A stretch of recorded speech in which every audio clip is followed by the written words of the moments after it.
तो सब्सक्राइब करें हमारे चैनल को और हमारे सभी वीडियोस पाने के लिए बेल आइकन को दबाएं। प्रेजेंटेड बाय माँ गायत्री श्री।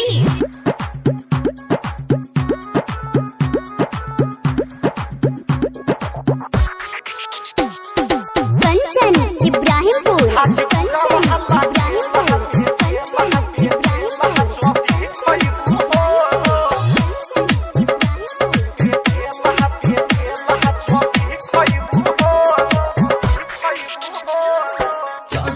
जवानी बड़ा मन करता, अगिया लागल बा शरीर जरता,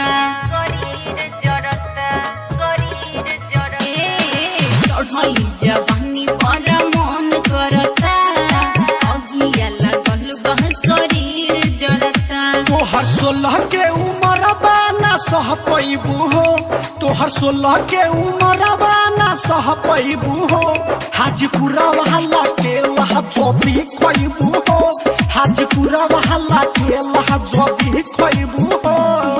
कंचन इब्राहिमपुर,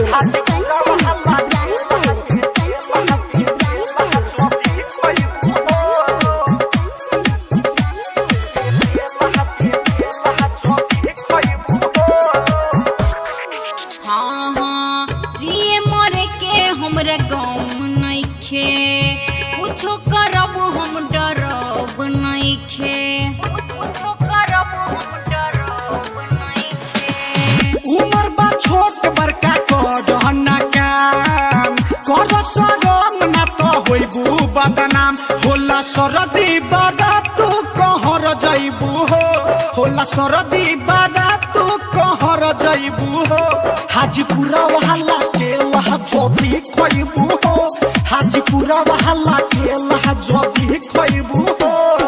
कंचन इब्राहिमपुर,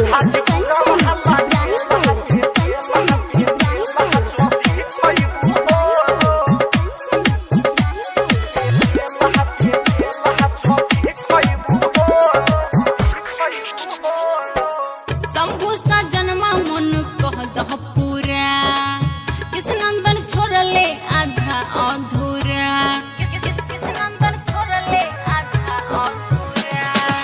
हमसे ना होई जातू विक्रम के साथ, लड्डू विवेक से जाके कर तू बात, जाके वो कनी के साथ तू तर जइबू हो, जाके वो कनी के साथ तू तर जइबू हो, हाजीपुरा वाला के लहा जोबी खैबू हो, हाजीपुरा वाला के लहा जोबी खैबू हो।